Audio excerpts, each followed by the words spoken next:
नमस्कार so welcome back to your own channel Wells. आज है 15 जून 2026। आज है मंडे का दिन। कैसे हैं आप लोग? आई एम श्योर आप लोग अच्छे होंगे। निफ्टी 50 ने आज के दिन गैप अप ओपनिंग दी। गैप अप ओपनिंग की एक्सपेक्टेशन तो थी ही थी। 24,000 के लेवल से मार्केट ने डायरेक्टली गिरना शुरू कर दिया और अल्टीमेटली मार्केट ने गिरावट दिखाई है 23,800 के लेवल्स के आसपास तक। अब आप कहेंगे ये 23,800 लेवल्स क्यों इंपॉर्टेंट है? 23,800 24,000 तो इंपॉर्टेंट लेवल्स थे ही थे, लेकिन दोस्तों अगर आप देखें तो मार्केट में आज चूंकि गैप अप ओपनिंग हुई है तो एक गैप क्रिएट हो गया और ये गैप का लेवल और कुछ नहीं है बल्कि 23,650 का लेवल है। लेकिन दोस्तों मार्केट इस गैप को फिल करने के लिए नीचे तो आ ही सकता है, लेकिन अगर नीचे आता है तो मार्केट एक नए पंगे में फंस जाएगा। अब ये पंगा क्या है? पंगा ये है दोस्तों, मार्केट पहले से ही इस रेंज में ऑलरेडी फंसा हुआ था, can you see this here? और इस गैप को फिल करने के लिए अगर मार्केट फिर से इस रेंज में आता है तो market can start to slide down again. So ultimately इतनी पॉजिटिव न्यूज़ हुई, US Iran war, strait of Hormuz खुल जाएगा, no oil will flow, all this for what? Nifty 50 only 231 points up, Nifty bank only 384 points up. 400 point भी Nifty bank नहीं भागा है। आप समझ रहे हैं? तो मेरा ऐसा मानना है दोस्तों, US Iran war already market में फैक्टर हो चुका है, इसके पॉजिटिव्स भी मार्केट में फैक्टर हो चुके हैं। और इतनी बार तो ट्रंप ने खुद बोल दिया कि war is over, war is over. और मैं तो आपको मार्च एंड से बोल रहा हूँ कि वॉर इज़ ओवर। बीच बीच में जो एक दो बम गिराते रहते हैं ये सिर्फ क्रूड को ऊपर रखने के लिए कोशिश करते हैं, nothing else. I have been reiterating time and again. So ultimately market US Iran के वॉर से तो ज़्यादा इम्पैक्ट नहीं होगी, इंडियन इकोनॉमी से इम्पैक्ट होगी। अब इंडियन इकोनॉमी का फ़र्क कहाँ पर पड़ेगा? इंडियन इकोनॉमी पे फ़र्क पड़ेगा जब क्रूड एक्चुअली में सस्ता हो जाएगा। इट विल रीच $80 पर बैरल के आसपास। आज के क्रूड के लेवल्स को भी हम लोग देखेंगे। फिलहाल गिफ्ट निफ्टी ट्रेड कर रहा है 23,930 के आसपास। डाउ जोन्स का फ्यूचर भी पॉजिटिव ट्रेड कर रहा है और यूरोपियन मार्केट्स में भी माइल्ड सी पॉजिटिविटी दिखाई पड़ रही है।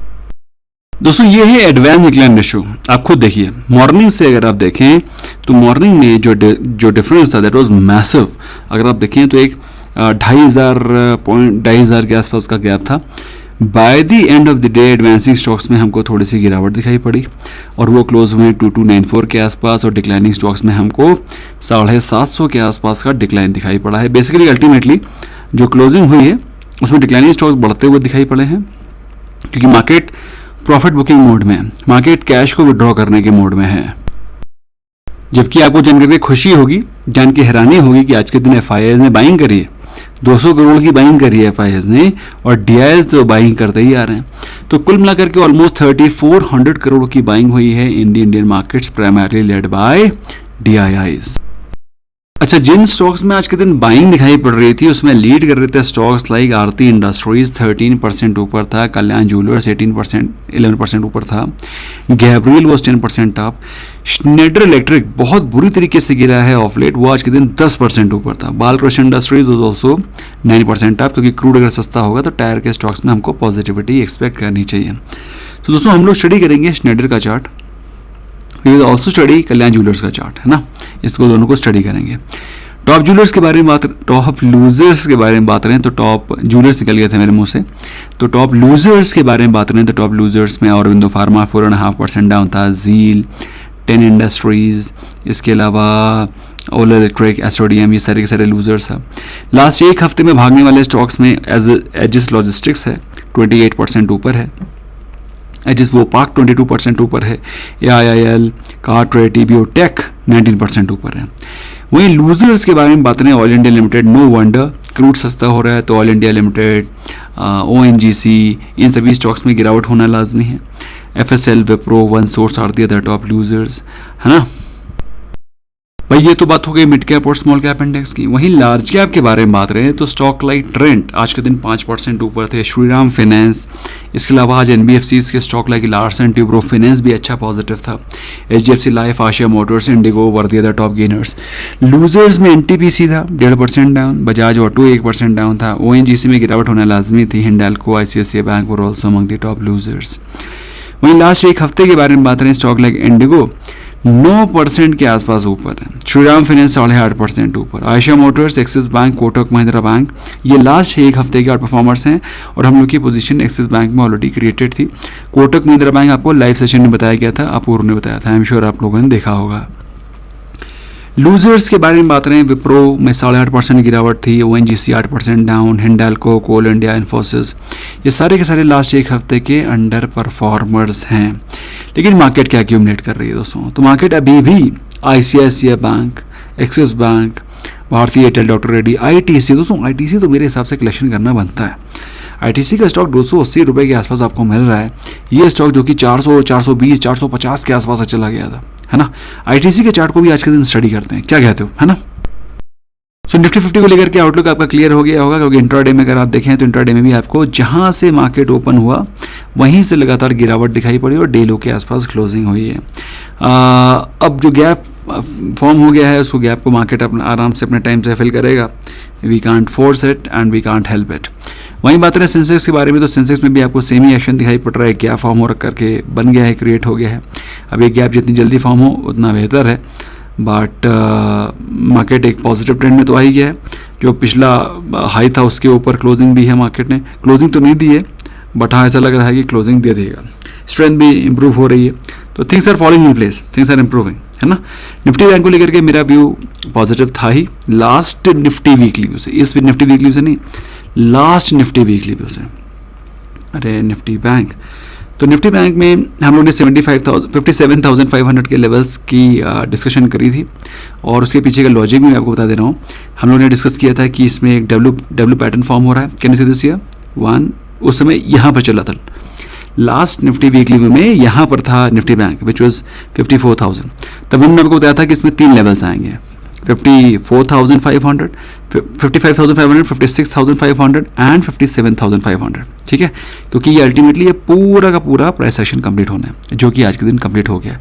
सो निफ्टी बैंक के मेरे टारगेट्स कंप्लीट हो गए हैं। मेरा व्यू निफ्टी बैंक में कोई नहीं है अभी फिलहाल। मैं इस गैप के फिल होने की एक्सपेक्टेशन रखूंगा।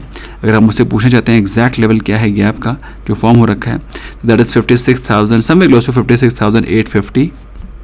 तो थोड़ी मोड़ी गिरावट की एक्सपेक्टेशन आपको निफ्टी बैंक में भी रखनी चाहिए। बट ये गैप के अलावा बाकी सारी चीज़ें पॉजिटिव ही हैं, क्योंकि अगर आप देखें तो 200 डे एक्सपोनेंशियल मूविंग एवरेज के ऊपर क्लोजिंग दी है, डब्ल्यू पैटर्न फॉर्म कर दिया है, वो इनफैक्ट ब्रेकआउट भी हो गया है। लास्ट रेजिस्टेंस के ब्रेकआउट के बाद मार्केट फिर से पॉजिटिव ट्रेंड ले लेगा। तो कुछ भी खास नेगेटिव दिखाई नहीं पड़ रहा है, but at the same time एक जो गैप फॉर्म हो रखा है उसको फिल करना भी निहायत ही ज़रूरी है। स्टॉक स्पेसिफिक बातचीत करें दोस्तों, सबसे पहले हम लोग बात कर लेते हैं ITC के बारे में, है ना, क्योंकि हम लोग ने भी डिस्कस किया था। ITC को स्टडी कर लेते हैं। सो दोस्तों ये है ITC का चार्ट। जैसा कि आप देख पा रहे हैं दोस्तों, ITC का स्टॉक किसी समय पर ट्रेड कर रहा था 400 के ऊपर। Can you see this here? उसके बाद कुछ थोड़ा सा डी मर्जर हुआ ITC होटल्स का, और डी मर्जर के बाद स्टॉक केम डाउन टू 340 के बाद से गिर के stock went as low as 275, है ना। और ये लाइनें मैंने आप लोगों के लिए पहले ही ड्रॉ कर रखी थी। आई थिंक मेंबर्स के साथ मैंने डिस्कशन किया होगा, तब की ड्रॉ हो रखी है। सो उसमें मैंने इनको 3 लेवल बताए थे बाय करने के। जब ये 296 से लेवल ब्रीच कर जाता है तो पहला जो लेवल है या पहला जो टारगेट है जहाँ पर आप बाय कर सकते हैं वो है 275 का। अगर इसको ब्रीच कर जाता है, क्योंकि दोस्तों इसकी कोई गारंटी नहीं है कि यहाँ से इसको ब्रीच नहीं कर सकता, बिल्कुल कर सकता है। इसको ब्रीच कर जाता है, उसके बाद जो नेक्स्ट टारगेट है वो है 250 का, है ना। इसके बीच में एक इंपॉर्टेंट लेवल और भी है जिसको बोलते हैं 265। तो 275 मैं लिख दे रहा हूँ फिर से for a better understanding, 275, 265 and 250, ये 3 गोल्डन लेवल्स है, जिसमें कि ये लेवल ऑलरेडी आ चुका है। तो जिन लोगों ने बाय करना होगा बाय कर लिया होगा। I am still positive on this. इसके अलावा IFCI को लेकर के मैंने आप लोग को अपडेट किया था कि IFCI पे आपकी नज़रें पॉजिटिव होनी चाहिए, क्योंकि इनका NSE में काफ़ी अच्छा खासा स्टेक है, और NSE का IPO आने वाला है जल्दी ही, और ऐसा माना जा रहा है कि दीपावली तक आ सकता है। और अगर ऐसा होता है तो स्टॉक में हमें अच्छी खासी कैपिटलाइजेशन होती दिखाई पड़ेगी, है ना। लेकिन स्टॉक अपने इंपॉर्टेंट रेजिस्टेंस पर पहुंच गया है। अगर आप देखें तो 90 के आसपास स्टॉक का एक रेजिस्टेंस था, स्ट्रॉन्ग रेजिस्टेंस, स्टॉक ने इसको कंप्लीट कर दिया है। अगर इसको स्टॉक ब्रेकआउट कर देता है तो दोस्तों बहुत बम्पर अपसाइड की एक्सपेक्टेशन है। स्टॉक यहाँ से 140 तक भी जाने की क्षमता रखता है। प्रेजेंटली ट्रेड कर रहा है 90 के आसपास, तो ये भी पॉजिटिव न्यूज़ हो गई आपके लिए। इसके अलावा दोस्तों मुझे जो स्टडी करना था वो करना था मुझको क्रूड। तो क्रूड में दोस्तों हमारा आउटलुक बिल्कुल नेगेटिव है, और हम लोग इसका जो नेगेटिव आउटलुक है ये हम लोग का लास्ट निफ्टी वीकली व्यू से ही बना हुआ था। क्योंकि अगर आप क्रूड को देखें तो लोअर हाइज लोअर लोज का फॉर्मेशन दिखाई पड़ रहे हैं। अपने इंपॉर्टेंट सपोर्ट लेवल को भी उसने लास्ट वीक ब्रीच कर दिया था, तो फिर क्रूड में गिरावट की एक्सपेक्टेशन तो थी ही थी। तो अगर आप देखें क्रूड में हमको कहाँ पर सपोर्ट दिखाई पड़ रहा है, तो क्रूड का जो सपोर्ट लेवल है वो है $80 पर बैरल के आसपास। तो मेरे हिसाब से क्रूड डेफिनेटली मस्ट टच $80 पर बैरल। तो अभी $3 के आसपास अभी बचा हुआ है, और अगर ये टूटता है तो कहाँ पर पॉजिटिविटी होगी? पॉजिटिविटी होगी टायर स्टॉक्स में। जैसे कि एग्जांपल के तौर पे बालकृष्ण इंडस्ट्रीज़ का ज़्यादा इंडिया में धंधा नहीं है, इनका धंधा यूरोपियन कंट्रीज़ में थोड़ा सा ज़्यादा है। और स्टॉक को अगर आप देखें बहुत बुरी तरीके से गिरा है। स्टॉक 3400 के आसपास से गिर के पहुंच गया था 2000 के प्राइस पे। और अभी यूएस ईरान के वॉर के चलते भी स्टॉक में हमको बहुत सॉलिड अंडर परफॉर्मेंस दिखाई पड़ी है। आज के दिन स्टॉक ने 9% के ऊपर अपसाइड दिखाई है ना। तो क्या हम इसको मान सकते हैं ये रिवर्सल है? मान हम लोग तब सकते हैं जब ये यूएस ईरान का जो पूरा मसला है पूरी तरह से सलट जाएगा। वॉर तो मार्च में ही ख़त्म हो गया था, मैंने ऑलरेडी आपको बताया था। तो मेरे हिसाब से दोस्तों यहाँ से स्टॉक एक टर्न राउंड की स्टोरी दिखा रहा है, और हो सकता है स्टॉक यहाँ से आपको इस तरीके से रिवर्सल दिखाए। लेकिन सबसे पहला लेवल दोस्तों जहाँ पर मेरे हिसाब से आप एग्रेसिव हो सकते हैं वो है 2350 का लेवल। अगर ये ब्रीच हो जाता है तो आप स्टॉक में एग्रेसिव हो सकते हैं, बट ओवरऑल अगर आप उससे पूछें तो स्टॉक का ट्रेंड पॉजिटिव होना शुरू हो चुका है। भाई यहाँ पर मैं एक और चीज़ कवर करना चाहता हूँ कि इंडिया का जो होलसेल प्राइस इंडेक्स है उसमें बहुत बुरी तरीके से इन्फ्लेशन बढ़ता हुआ दिखाई पड़ रहा है। फूड का जो इन्फ्लेशन है पिछले महीने 2.31% था, जो कि बढ़ करके 4.49% पहुँच गया है। Not a very great news, all right. वहीं बात रहे होलसेल प्राइस इंडेक्स का, जो बेसिकली ये भी इन्फ्लेशन ही दिखाता है, तो 8.26% से बढ़ करके पहुंच गया है 9.68%, which is clear cut demonstrating that India में महंगाई बढ़ रही है। ठीक है।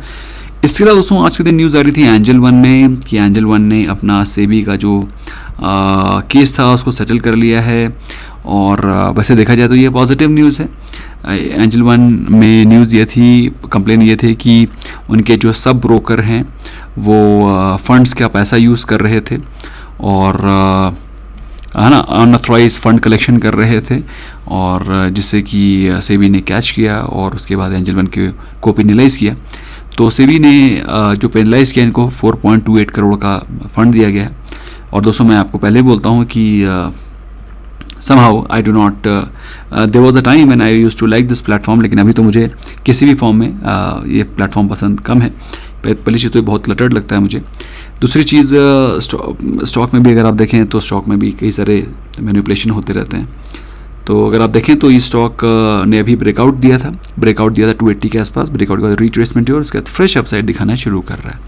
चार्ट पॉजिटिव है, चार्ट में कोई प्रॉब्लम नहीं है। एंजल वन को आप ट्रेड कर सकते हैं, बट एंजल वन को के प्लेटफॉर्म को यूज़ करने से पहले आपको सोचना चाहिए। हम लोग दोस्तों we use couple of platforms like Zerodha, we use like Upstox, we use like Fyers. बहुत ही सीधे साधे ऐप्स हैं, ज़्यादा फ्रॉड बनती पे काम करते नहीं हैं और कोई भी इस तरीके का सस्पिशियस काम नहीं करते हैं, सीधा सीधा काम है ना। तो in case if you want to join us, in case if you want to be our member and that too absolutely free of cost, you can open free of cost demat account. तो link मैंने नीचे दिया हुआ है।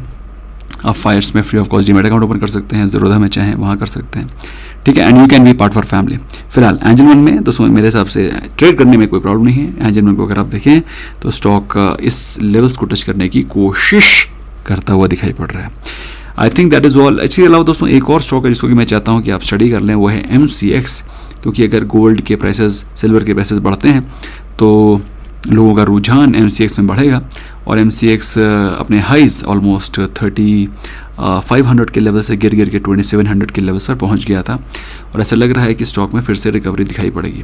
But जो लोग investment करना चाहते हैं, लॉन्ग टर्म इन्वेस्टर हैं, मेरे हिसाब से थोड़ा सा रुकें, क्योंकि मेरे हिसाब से स्टॉक इसमें थोड़ा सा और प्रीमियम वैल्यूशन पे ट्रेड करने में प्रॉब्लम नहीं है। भाई देखो मैं फिर से बोल रहा हूँ, MCX को ट्रेड करने में कोई प्रॉब्लम नहीं है, MCX में गोल्ड और सिल्वर को ट्रेड करने में प्रॉब्लम नहीं है। लेकिन अगर आप MCX में इन्वेस्टमेंट करने के बारे में सोच रहे हैं, जैसे कि मैंने अभी एंजल वन के बारे में बोला, तो यू शुड बी केयरफुल। क्योंकि अगर आप देखें तो ये स्टॉक 2025 मतलब 1.5 साल पहले कहाँ ट्रेड कर रहा था, 1000 रुपये के प्राइस पे। 1000 रुपये का शेयर 3500 पे पहुँच गया है। ठीक है, तो अच्छा खासा भाग चुका है। Same goes with angel one. Angel one की जगह पर अगर आप थोड़ा सा मेहनती टीम में इन्वेस्टमेंट करना चाहते हैं तो ग्रो में इन्वेस्टमेंट करें। IITians हैं, पढ़े लिखे लोग हैं, है ना, और फोकस्ड हैं। हम लोग ने अपने मेंबर्स को इसको कई बार खरीदवाया। अभी रिसेंटली हम लोग ने 185 के प्राइस से बाय करवाया था ऑन 1 जून, है ना। तो जो लोग हमारे मेंबर्स हैं they are aware about it. मैंने एग्जैक्ट रेट भी टेलीग्राम चैनल पे शेयर किया था। तो मेरे हिसाब से दोस्तों this company has a long way to go, अगर आपको ब्रोकिंग कंपनी में ही इन्वेस्टमेंट करना है। बाकी अगर आपको ब्रोकिंग कंपनी को यूज़ करना है तो फिर लिंक्स मैंने डिस्क्रिप्शन में दिए हैं। You can open free of cost demat account and you can be part of our family for lifetime and that too absolutely free of cost. See you there, bye bye for now.